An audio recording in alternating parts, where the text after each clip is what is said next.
Vamos a orar, hermanos. Padre amado que estás en los cielos, Señor, abrimos nuestro corazón, abrimos nuestra mente, cómo necesitamos oír tu voz, necesitamos ser curados, necesitamos ser animados. A veces en reuniones como esta hay tanta gente herida, tanta gente que sufre, gente que está enfrentando circunstancias difíciles en su vida. Manifiéstate esta noche, Señor, en la plenitud de tu poder. Haz maravillas, haz milagros. Que cada hermano vuelva a su tienda, a su barraca, a donde va a dormir, con la seguridad de que tú le has hablado personalmente. Y porque no quiero que sea el ser humano que hable, vamos a abrir el texto bíblico. Y solo vamos a tratar de sacar las lecciones del texto para aplicarlas a nuestra vida. En el nombre de Jesús. Amén. Muy bien, hermanos, el texto para hoy está ahí en la Biblia. Ahí está. Antes de leer el texto, quiero hacerles una pequeña introducción. El otro día yo estaba... Cuando digo el otro día, no se preocupen, puede haber sido 50 años atrás, puede haber sido 20 años atrás o la semana pasada. Pero el otro día yo estaba sentado en mi iglesia, porque antes de ser pastor yo soy miembro de iglesia, tengo una iglesia donde yo asisto. Yo siempre les agradezco a los hermanos porque no me borran de la iglesia, porque nunca aparezco, deberían borrarme por paradero desconocido, pero me dejan ahí. Pero yo estaba sentado ahí y el pastor fue adelante para predicar y lo vi sin Biblia en la mano. Y como somos los viejos, ¿no? A mí como que no me gustó mucho. Pero entonces el pastor metió la mano al bolsillo y dice, hermanos, vamos a leer el texto bíblico, y sacó el iPad y comenzó a leer el texto bíblico. Y yo observé que algunos hermanos mayores, así como yo, como que no se sintieron bien, ¿no? Como preguntando, ¿y la Biblia? Pues es que los tiempos cambian, hermanos. Y nosotros los viejos, en lugar de hacerles problemas a los jóvenes, tenemos que irnos adaptando a los tiempos. Porque antes de que Gutenberg inventara la imprenta, ¿cómo eran las Biblias? En pergaminos, eran en rollos, y muchos rollos. Entonces el predicador llegaba al púlpito con los rollos, y cuando abría el rollo estaba abriendo la palabra de Dios. Pero después apareció Gutenberg, inventó la imprenta y se imprimió la Biblia. La Biblia es de los primeros, el primer libro impreso. Ahora yo imagino el primer día que el primer pastor atrevido llegó al púlpito ya sin rollo, sino con un libro. Debe haber sido un escándalo. Mucha gente debe haber... ¿Y dónde está el rollo? Pues ya el rollo iba a pasar a la historia, ya estábamos entrando a la etapa del libro. Y hoy día, muchos dicen, ¿y dónde está la Biblia? Pues la Biblia está en el iPad. Y hay que respetar a los jóvenes. Yo todavía llevo mi Biblia al púlpito, pero como estamos proyectando el texto bíblico para ustedes en la tela, quiero que ustedes vean palabra por palabra. Ya les he dicho que las historias de la Biblia fueron escritas no para hacer historia, sino que a través de las historias Dios nos habla. Las cosas buenas que los hombres del pasado hicieron, vamos a hacerlas. Las cosas malas que ellos hicieron, vamos a evitarlas. Es para eso que están las historias. Y yo me siento feliz porque Dios no registró solo historias de hombres buenos, registró historias de hombres y mujeres malos. Porque así nosotros, inclusive de los hombres buenos, no escribió solo las cosas buenas, escribió las cosas malas también de ellos. Y eso a mí me da esperanza, porque quiere decir que si esos santos hombres de Dios tuvieron momentos de incertidumbre, cuando la incertidumbre se apodera de mi corazón, no tengo que sentirme un pecador miserable, porque yo también soy un ser humano. Vamos al texto bíblico. Esta noche el personaje de quien vamos a predicar no tiene nombre. ¿Y por qué no tiene nombre? No sé, tal vez Dios no colocó el nombre de esta mujer, porque así esta historia podría encajarse en María, en Marta, en Josefina, en Julia, o en Pedro, en Juan, en Roberto, Ricardo. Esta es tu historia. Y la historia, el pensamiento central del mensaje es que todos nosotros necesitamos crecer en el camino de la fe. Crecer, crecer, crecer. Y que el crecimiento no termina nunca. Vamos al texto bíblico. La palabra del Señor vino a Elías y le dijo, la palabra del Señor. Yo me siento seguro cuando la palabra de Dios es abierta. Y siempre le digo a los jóvenes predicadores, y una de las actividades que Dios me ha dado ahora en estos últimos años es de dar clases en los programas de posgrado para los pastores. Y la materia, una de las materias que doy es la teología de la predicación. No es cómo predicar, porque todo pastor ya sabe cómo predicar, es la teología, o sea, lo que Dios piensa con relación a la predicación. Y lo que yo les enseño a mis alumnos es que lo primero que el predicador hace cuando llega al púlpito es abrir la palabra de Dios. ¿Por qué? Porque la palabra del Señor es que va a venir, no es la palabra del hombre. Hay dos tipos de sermones, el sermón temático, donde el hombre piensa lo que va a decir, después va a la Biblia para buscar apoyo para lo que él quiere decir. Pero existe el sermón textual bíblico, donde el predicador se despoja de sus ideas y va a la Biblia para recoger de la Biblia lo que Dios quiere decir. La palabra de Dios, la palabra en hebreo, el dabar, en griego, el logos. El logos, en el principio era el logos, la palabra era con Dios, la palabra era Dios. Cuando tú predicas la palabra, estás presentando al propio Señor Jesucristo, al dabar, al logos. Predicar la palabra es predicar a Cristo. Esto es lo que mucha gente no entiende, porque algunos hermanos dicen así, vamos a decir, un predicador cristocéntrico como Pablo en la epístola a los Colosenses, solo en la epístola a los Colosenses, que tiene 4 capítulos, Pablo menciona 18 veces la palabra Cristo y 53 otras veces palabras relacionadas con Cristo como Jesús, Jesucristo, el Señor, Él. O sea, en 4 capítulos Pablo menciona casi 70 veces Cristo, Cristo, Cristo, Cristo. Si Pablo viviera hoy, muchos entrarían al internet y le mandarían un recado. Pablo, tú predicas solo Cristo, Cristo, Cristo, y la profecía, y el mensaje del tercer ángel. Pablo, ¿qué te pasa? Pero Pablo predicaba Cristo, Cristo, Cristo. ¿Por qué? Porque Pablo era un predicador de la palabra. ¿Te acuerdas cuando le escribió a Timoteo y le dijo, predica la palabra, insta tiempo, fuera de tiempo? Predica la palabra. Y predicar la palabra es predicar el dabar, predicar el logos, predicar a Cristo. No hay predicación sin Cristo. Predica lo que tú quieras, estado de los muertos, santuario, diezmo, predica de ropa, de comida, de lo que tú quieras. Pero Cristo, Cristo, Cristo. Cristo en el comienzo, Cristo en el medio, Cristo en el fin. El dabar. La palabra del Señor vino a Elías y le dijo, la palabra de Dios viene a todos, hermanos. Algunos la reciben, otros no la reciben. Algunos abren el corazón cuando la palabra viene, abren el corazón, otros cierran el corazón. Yo espero que ustedes esta noche, comenzando por mí, todos abramos el corazón a la palabra de Dios. La palabra del Señor vino a Elías y le dijo, deja este lugar y vete a vivir por algún tiempo en Sarepta de Sidón. Interesante, ¿no? Deja este lugar. Un día la palabra de Dios vino a ti, yo no sé cómo, y te dijo, deja México y vete a vivir a California por un tiempo. Y te viniste, porque la palabra de Dios te habló.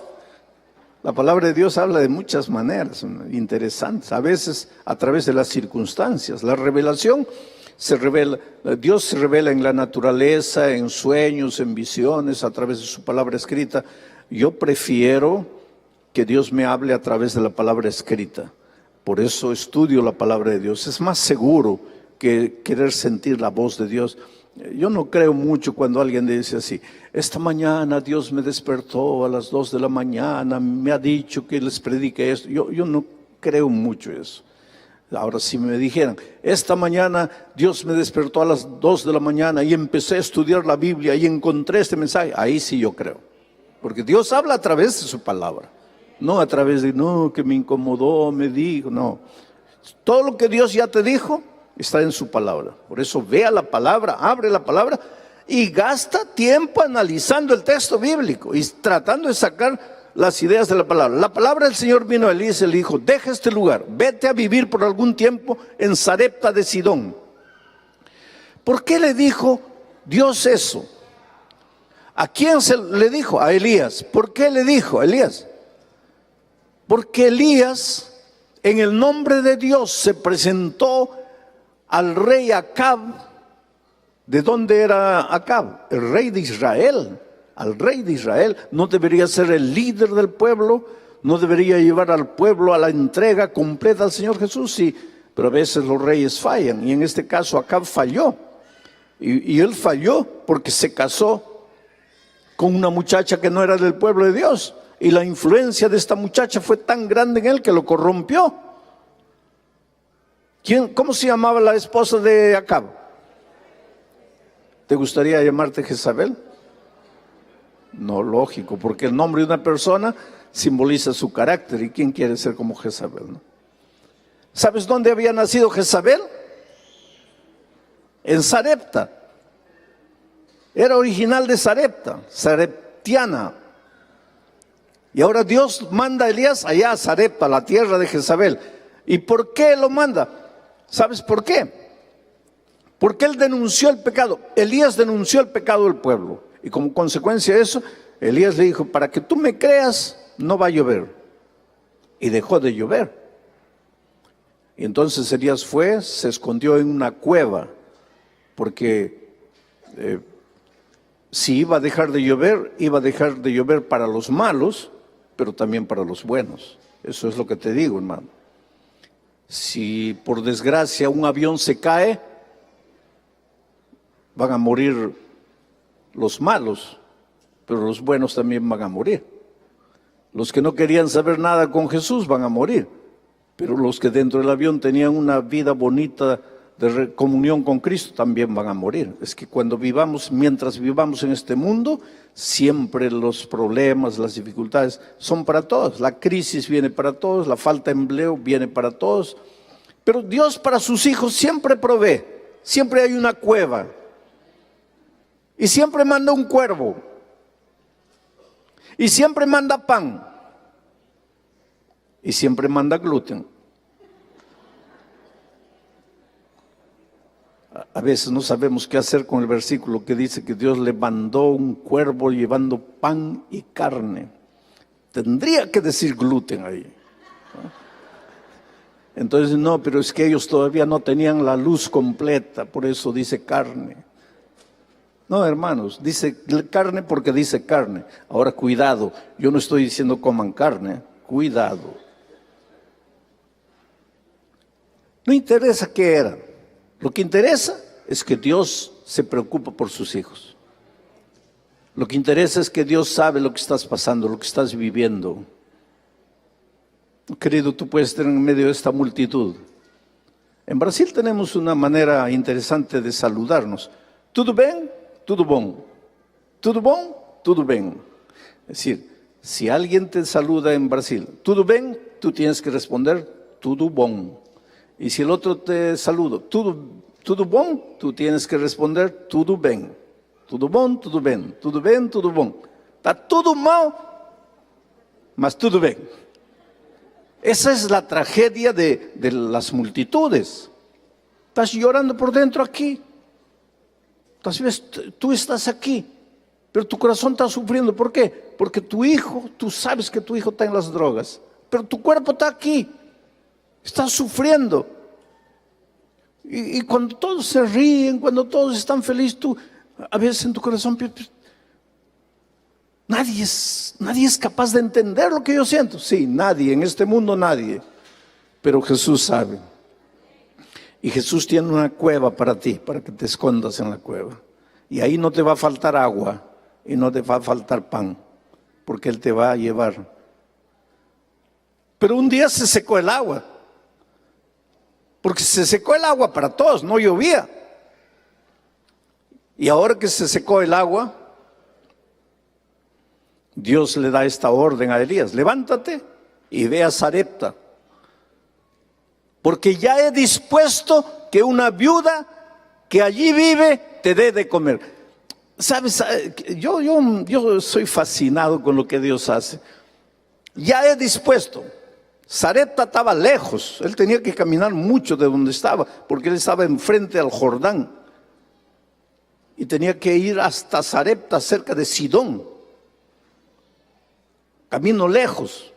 Y Dios le dice: ve, yo ya he dispuesto. Y es decir, la solución ya existe, tú no la ves, pero ya está.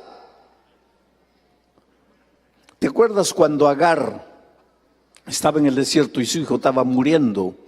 ¿Ah? Y Dios le dice, porque Agar dijo: ya no quiero ver a mi hijo morir. Entonces lo dejó ahí, se fue a llorar allá, y Dios le dijo: Agar, levántate, ¿por qué estás llorando?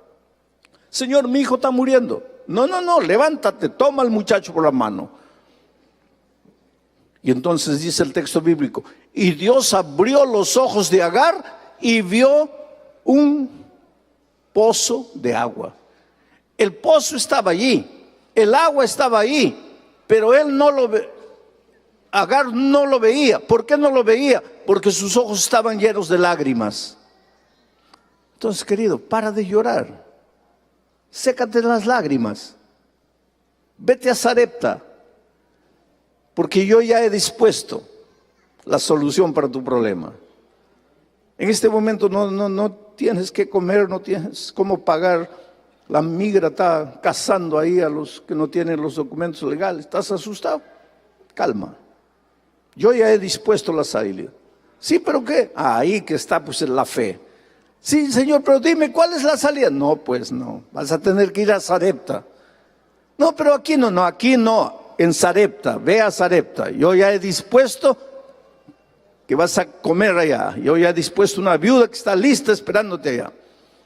Resulta que la pobre viuda ni sabía que Dios ya la había escogido para hacer la solución para su siervo. Bueno, él fue. Ahora mire, Elías abandonó ese lugar y partió. Podríamos forzar el texto bíblico si dijéramos que para que tus problemas acaben, tú tienes que abandonar y partir. ¿Abandonar qué? Tal vez no el lugar, pero abandonar tu pesimismo, abandonar tu derrotismo, abandonar tu mediocridad, tu miedo, tu temor, abandonar tu falta de fe. Yo te digo en el nombre de Dios, no hay nada que Dios no pueda hacer por ti. Querido, escúchame.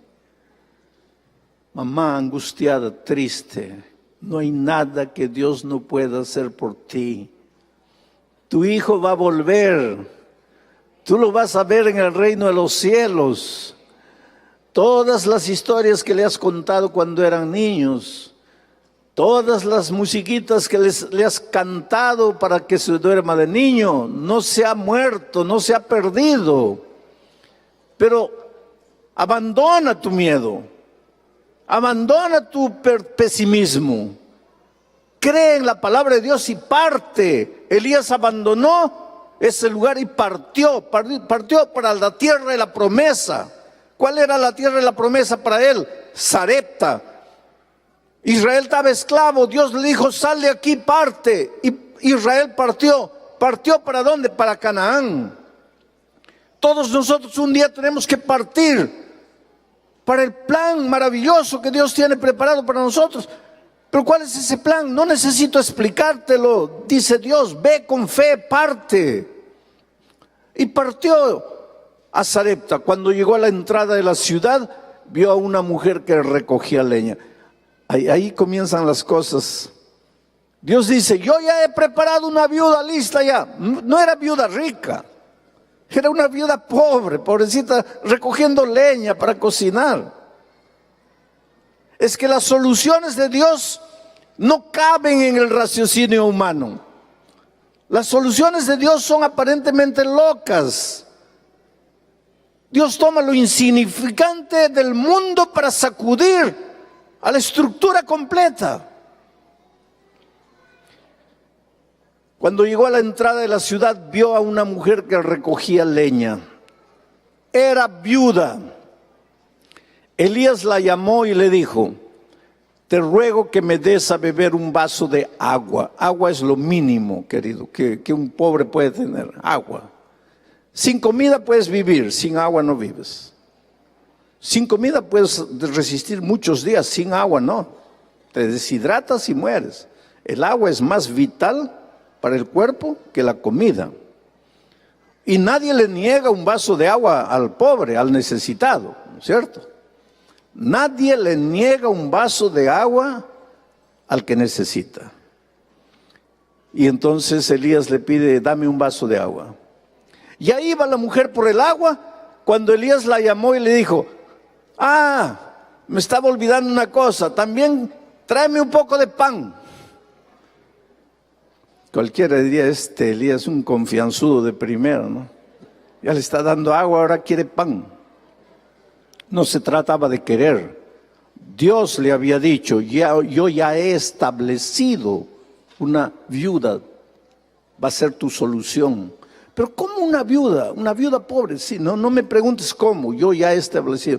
A veces los milagros no ocurren en tu vida porque tú te preguntas cómo. Y milagros no se explican, hay que creer. ¿Te acuerdas cuando Jesús le dijo a la samaritana: dame de beber? Y la mujer preguntó: ¿pero cómo? Jesús después de pedirle: dame de beber, le dijo: si tú me pidieres, yo te daré el agua de la vida. Y la mujer pregunta: ¿pero cómo puedes sacar el agua si el pozo es hondo y tú no tienes una cuerda, no tienes un balde? ¿Cómo vas a hacerlo? Y yo te diría como Jesús le dijo a Pedro: ¿y a ti qué te importa? ¿Tú crees lo que te estoy diciendo? Sí, pero como una viuda pobre me va a solucionar el problema. No te preocupes. Porque tú, buscando soluciones humanas, buscarías al hombre rico. Y Dios tiene para ti la solución, no con el hombre rico, sino con la viuda pobre. Porque los caminos de Dios son misteriosos. Una cosa es: cree en la palabra de Dios, parte a la tierra de tus sueños, de la promesa bendita. Dios nunca te llevará a un lugar a donde su gracia no te acompañe. Parte, ve, acepta la promesa divina. Entonces continúa el relato. Miren cómo el mensaje sale del texto de una manera maravillosa. Pero ella le respondió: te juro por el Señor tu Dios que no he cocido pan. Solo me queda un poco de harina en la tinaja y unas gotas de aceite en una vasija. Con los leños que me viste recoger, voy a cocer el último pan para mi hijo y para mí. Después de comerlo, nos dejaremos morir. Ahora miren cuántas ideas maravillosas en este texto. Primero, la mujer estaba comenzando su experiencia de fe. Y todos empezamos nuestro peregrinaje de fe en algún momento de la vida. Todavía la mujer estaba lejos de Dios. Para ella, Dios era el Dios de Elías.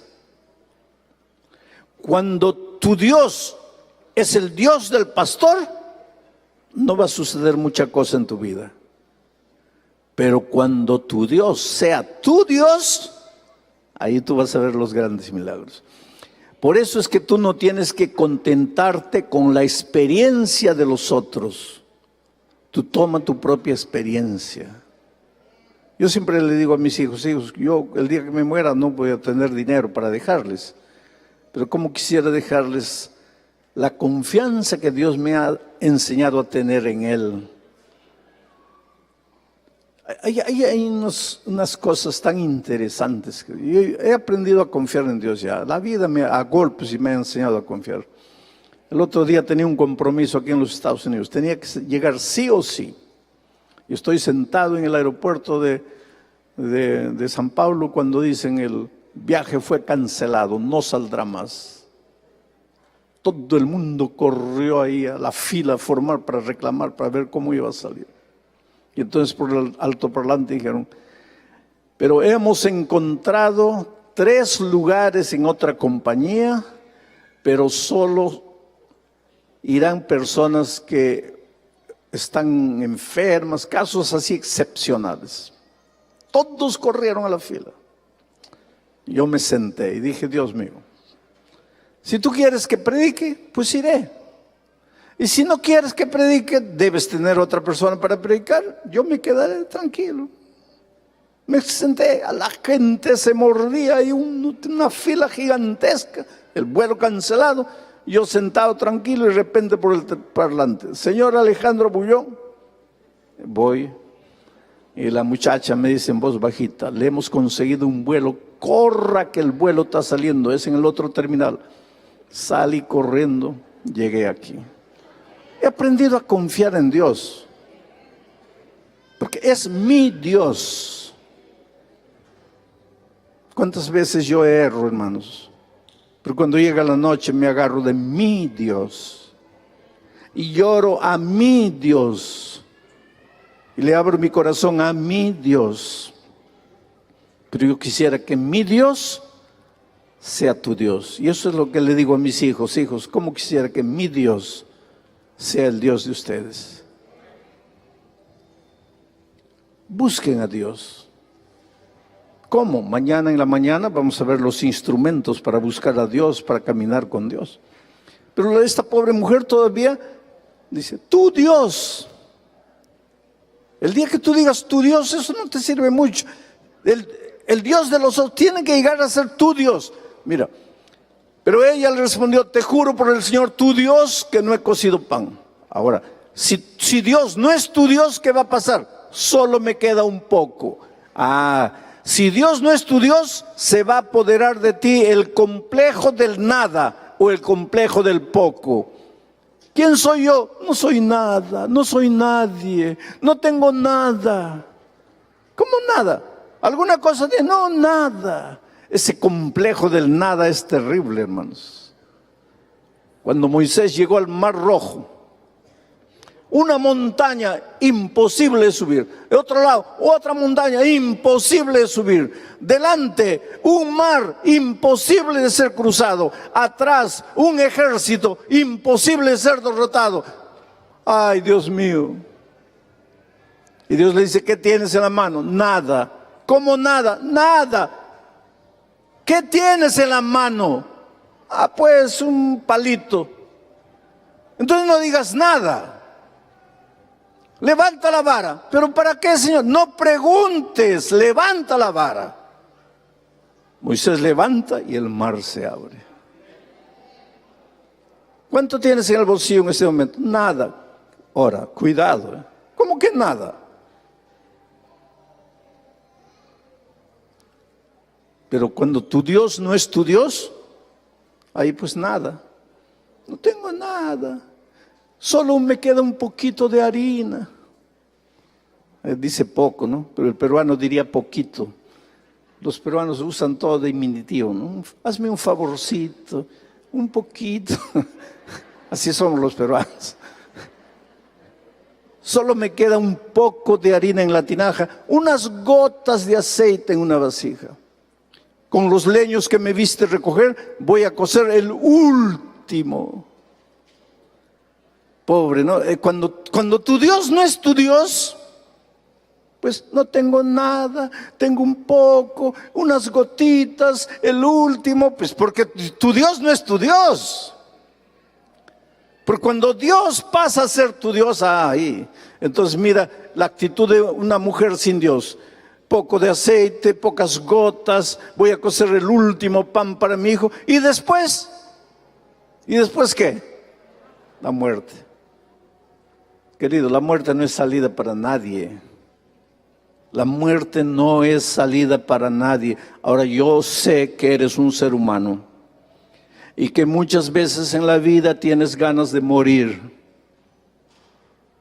Presidente de mi país, hace pocos meses, miró para aquí, no había salida, no hay salida, no hay salida, no hay salida. Agarró un revólver, se dio un tiro.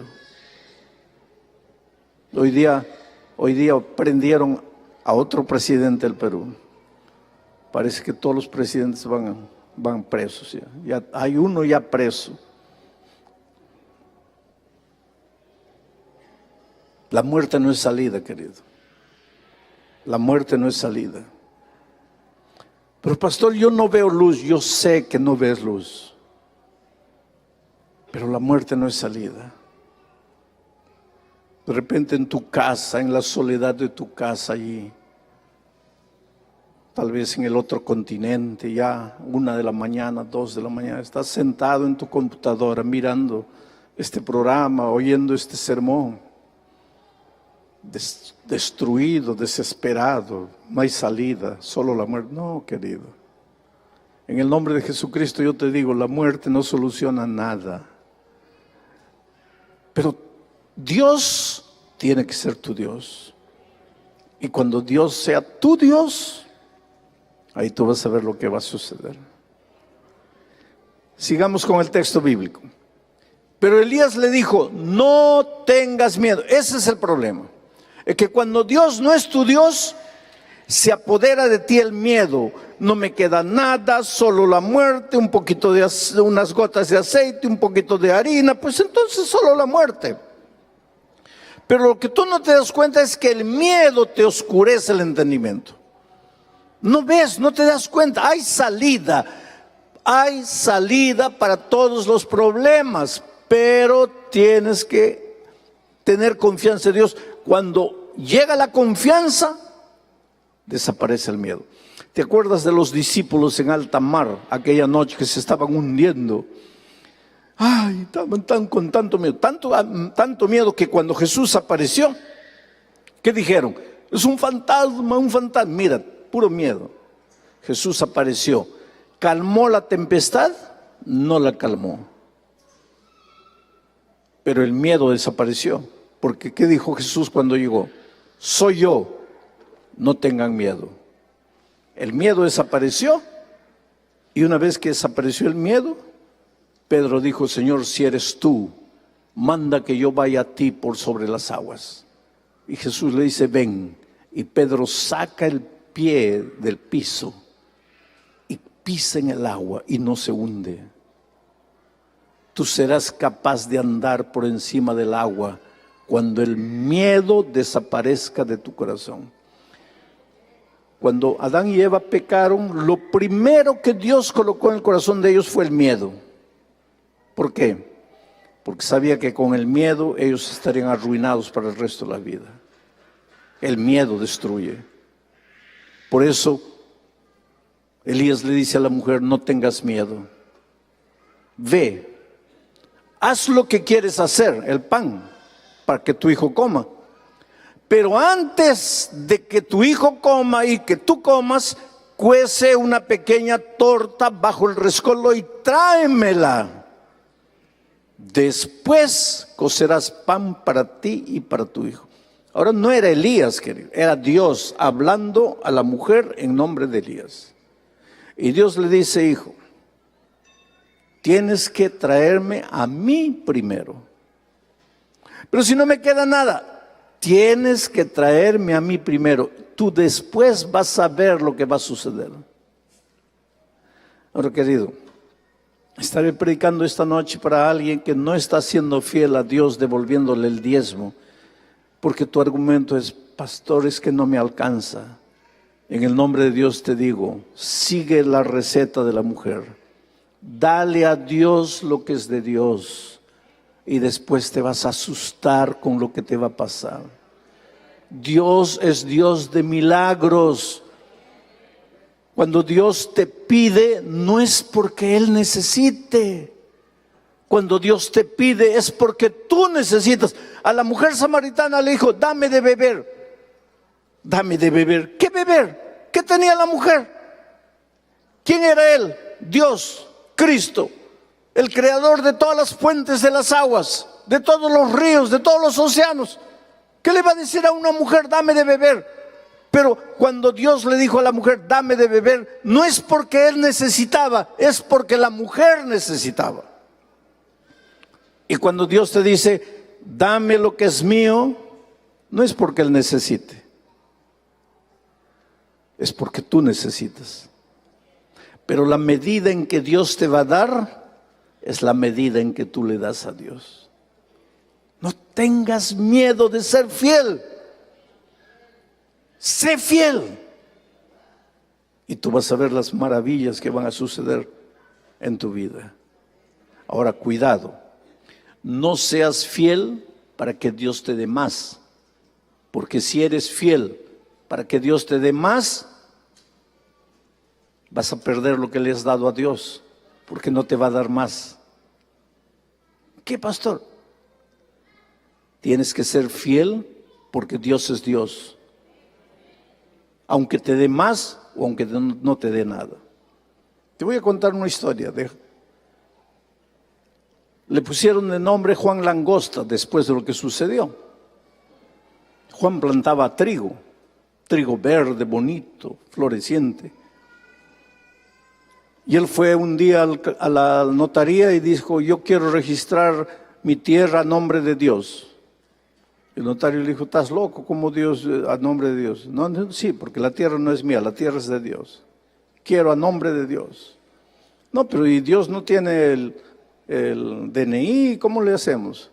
Bueno, colócame a mí como procurador de Dios, pero la tierra a nombre de Dios. Todo el mundo se reía en el pueblo, ¿no? Se reía porque un loco, pero era un loco de fe. Y un día vino la plaga de las langostas. Y venía, así como un nubarrón negro, venían las langostas. Y todo el mundo desesperado, llorando. Juan tranquilo. Porque él decía, la tierra es de Dios, el trigo es de Dios, nada va a pasar. Las langostas vinieron, pasaron por encima de todos los trigales sin tocar. Llegaron al trigal de Juan, limpiaron el trigal de Juan. Ahí cuando terminó el trigal de Juan, levantaron vuelo y se fueron. Ahí todo el mundo comenzó a reírse de Juan. Las langostas no le hicieron nada a nadie, solo a Juan. Y Juan, ¿y qué pasó? Y Juan preguntó, bueno, ¿la tierra es de quién? De Dios. ¿El trigo es de quién? De Dios. ¿Las langostas son de quién? De Dios. ¿Dónde deben comer las langostas de Dios? En la chacra, en el terreno de Dios. Pero a la semana siguiente el trigo comenzó a reverdecer, a florecer. Y ese año él cosechó más que todos sus vecinos. No seas fiel haciendo un intercambio de favores con Dios. Yo te doy para que me des más. Si no me das más, no te doy. Espera, ¿qué quieres hacer con Dios? Tú tienes que ser fiel porque Él es Dios. Pero Dios nunca va a dejar de cumplir su promesa. No tengas miedo. Elías le dijo, no tengas miedo, ve, haz lo que tengas que hacer, pero antes cuece una pequeña torta bajo el respaldo, tráemela, después cocerás para ti y para tu hijo. El Señor, el Dios de Israel me ha dicho, no va a faltar harina en la tinaja, ni va a disminuir el aceite en la vasija, hasta el día en que el Señor haga llover sobre esta tierra. No te va a faltar. Y la viuda creyó. Y la viuda hizo lo que Elías le dijo. Por favor, querido, en tu propia vida, haz lo que el Señor te dice. Porque tú nunca pierdes cuando haces lo que Dios te dice. El Señor, la viuda hizo lo que Dios le dijo. Y los tres comieron durante muchos días. Muchos días. Esa es la promesa de Dios. Traed todos los diezmos al alfolí y haya alimento en mi casa, dice el Señor, y os abriré las ventanas de los cielos hasta que abunde. ¿Dice así? No, hasta que sobreabunde. Muchos días, muchos días. Y tal como el Señor se lo prometió a Elías, no faltó harina en la tinaja ni bajó el nivel del aceite en la vasija. Qué maravilla, ¿no? Si la historia terminara ahí sería linda. Pero un día, y es que mientras vivamos en esta tierra siempre habrá un día, pero un día. Todo es maravilloso, pero un día. Pero un día, ¿qué pasó? El hijo de la viuda cayó gravemente enfermo y se murió. Los hijos de los hombres y mujeres fieles a Dios también mueren. Mientras estemos peregrinando en el desierto de esta vida, siempre va a haber un pero un día. Parece que todo te va bien, Dios te bendice, Dios te conduce, pero un día. Esa es la realidad de esta vida. Por eso tienes que estar siempre dependiendo de Dios. Ahora, aunque los días sombríos lleguen a tu vida, no te desesperes. ¿Qué pasó? Pero un día el hijo de la viuda cayó gravemente enfermo y se murió. ¿Y ahora qué pasó?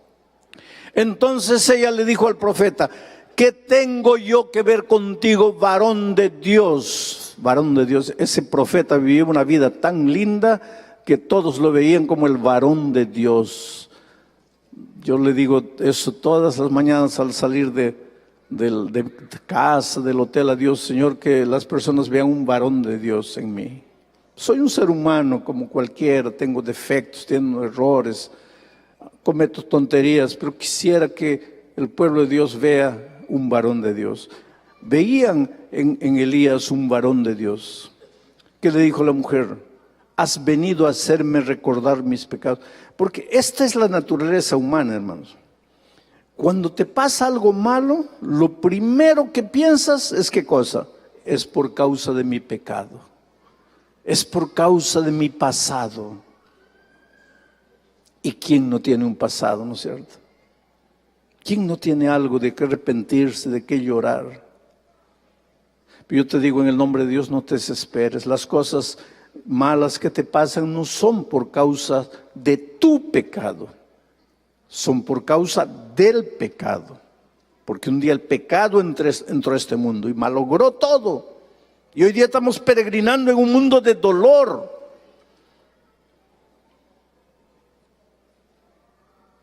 Levanta la cabeza. ¿Sabes por qué? Porque cuando Dios te perdona, te olvida, se olvida. Dice que a veces nosotros llegamos a Dios en la noche, después de haber cometido la misma tontería de siempre, y le decimos: oh Dios mío, perdóname, yo aquí estoy otra vez delante de ti. Y Jesús te mira y pregunta: ¿otra vez? ¿Por qué otra vez? Es la primera vez que te estoy viendo. Porque cuando Dios te perdona, se olvida. Todo lo que pasó, pasó. Esta noche, ahorita, eres hombre nuevo, mujer nueva. Lo que pasó, pasó. Cree en Dios, confía en Dios.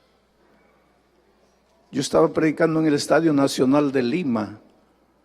45,000 personas todas las noches. Era junio, frío. Un guerrillero del Sendero Luminoso, con un gorro aquí, una bufanda, lentes oscuros en plena noche, atormentado por su conciencia, porque él no entró para escuchar el Evangelio, entró para estar ahí vigilante a todas las que eran los tiempos de los guerrilleros allá en Perú. Pero el Evangelio tocó su corazón, lo sacudió. Y él dice así: pastor, yo todo lo que hice, lo hice soñando con un nuevo Perú. Y si para construir un nuevo Perú hay que derramar sangre, yo estaba dispuesto a hacerlo. Pero esta noche entendí que toda la sangre que tenía que ser derramada ya fue derramada en la cruz del Calvario. Pero ahora, pastor, ¿qué quiere que haga con mi vida? ¿Qué quiere que haga con las vidas que destruí? Con la sangre que derramé. Para mí no hay perdón. Pero yo te digo esta noche, hay perdón para ti, querido. No importa lo que hiciste, no importa dónde te fuiste, hay perdón para ti. Y si el dolor está tocando la puerta de tu corazón, no te preguntes: Has venido a hacerme recordar mis pecados. No tienen, tu dolor presente no tiene nada que ver con tu pecado. Es con el pecado que reina en este mundo. ¿Has venido a hacer que mi hijo se muera? Y Elías le dijo, déjame ver a tu hijo. Y ahora miren, y Elías le dijo, déjame ver a tu hijo, y se lo quitó de los brazos y le llevó al lugar donde él dormía, donde el niño dormía, y lo recostó sobre su cama. Y luego clamó al Señor. Aquí, solo de este clamor al Señor podría predicar un sermón entero. Clamar, no era orar, clamar. Derrama tu alma, querido, llora delante de Dios. No quieres que nadie te vea, cierra la puerta de tu cuarto, métete ahí en la cama, solito, llora delante de Dios, sin miedo. Clama a Dios, clama. Y Elías clamó a Dios, y el Señor... Y le dijo, Señor, mi Dios. Pues es lindo clamar cuando Dios es tu Dios, ¿no? Señor, mi Dios. ¿Acaso a la viuda que me hospedó en su casa y que me dio de comer, vas a afligirla dejando morir a su hijo? ¿Vas a permitir que el diablo salga victorioso? ¿Vas a permitir que el diablo destruya a este muchacho? Tú eres mi Dios. Tú no conoces derrota. Tú puedes hacer maravillas, oh Señor, haz maravillas. Dicho esto, se tendió sobre el niño 3 veces mientras clamaba, continuaba clamando al Señor con estas palabras: Señor y Dios mío. No te olvides de eso. Señor y Dios mío, mi Dios, mi Señor, Señor, mi Dios, te ruego que le devuelvas la vida a este niño. Y el Señor oyó su petición, y el alma del niño volvió a su cuerpo. No es que el alma se había ido, la conciencia del niño volvió a su cuerpo y el niño recobró la vida. Entonces el profeta tomó al niño y lo llevó a su madre y le dijo: mira, tu hijo está vivo. Querido, clama a Dios, llora delante de Dios, haz de Dios tu Dios. Señor, mi Dios, clama por tu hijo, y en cualquier momento tu hijo va a entrar por las puertas y te va a decir: mamá, papá, regresé. Estoy herido, pero regresé. Cargo las marcas del pecado en mi vida, pero estoy aquí. Al Dios que me enseñaste cuando era niño, al Dios que me mostraste. Por lo tanto, esta noche vuelve, pero vuelve feliz, porque el Dios de Israel es tu Dios. Y Él no te olvidó. Y Él no se recuerda de tu pasado. Y Él está dispuesto a hacer maravillas por ti. Padre querido, esta noche cada hijo, cada hija que está presente aquí, Señor, tiene un clamor silencioso. Humildemente te suplico que sus oídos se abran para escuchar la voz, el clamor de cada corazón. Extiende tu mano maravillosa, atiende la oración de cada uno, responde de acuerdo a la fe, a la necesidad de cada uno, pero a tu misericordia infinita, a tu amor. Nada está perdido para los que creen en ti. Si alguien está clamando por su hijo, por su hija que está lejos, tráelos de vuelta, Señor. Si alguien está clamando por su hogar destruido, escucha su oración. Si alguien está pasando por momentos financieros terribles, oh Señor, organiza su vida.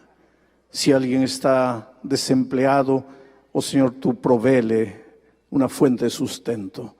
Pero tú quieres llegar a ser el Dios de cada uno, y que esta noche ellos te clamen diciendo: Señor, mi Dios, y ellos no se sentirán solos. Cuídalos, Señor, guárdalos. Danos una buena noche de descanso en el nombre de Jesucristo. Amén. Dios les bendiga, hermanos. Buenas noches.